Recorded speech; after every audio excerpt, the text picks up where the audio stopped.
a creative mind, Mm-hmm. and I have a job which I'm actually a professional illustrator. I do this for a living, I would believe that. and thank you.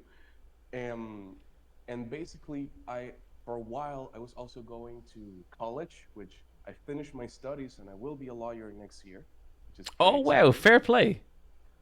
Yeah, and the thing I've struggled the most is the fact that I have work projects, I have fan art projects, I have school projects, I have personal projects.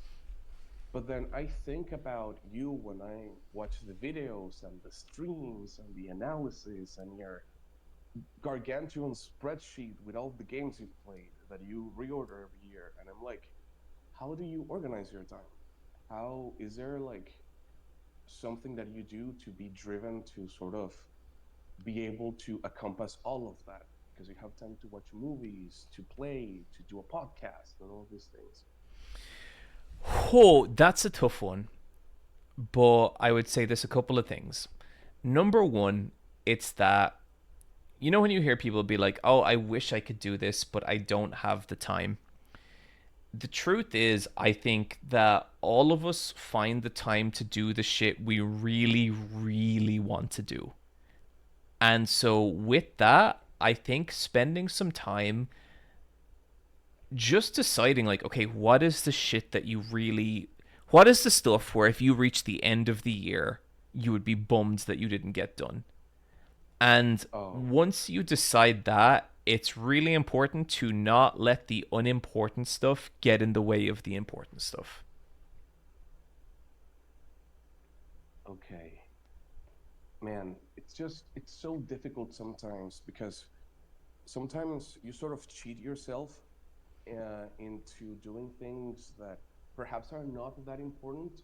For example, my personal project is there's been a comic I've been wanting to make for a while, like years.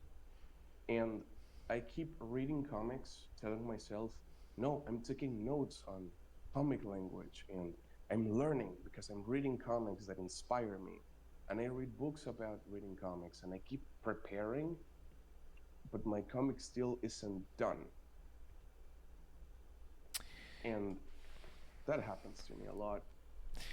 So I think one thing that's really important when you're kind of dealing with this stuff is you have to have a very hard line between what is work and what is rest because nothing can be both. And with a situation like that, so do you remember? I don't know if you were here earlier when I was talking to, I think it was Ali, and I told her about how she needs to have half an hour to write and to give herself that time to write. It sounds to me that like if you really want to get this comic done, you kind of have to carve out something similar. You have to carve out like half an hour every day where you sit down and you work on that comic. And if you don't feel like working in the comic, that's fine, but that means you're going to sit there and do nothing.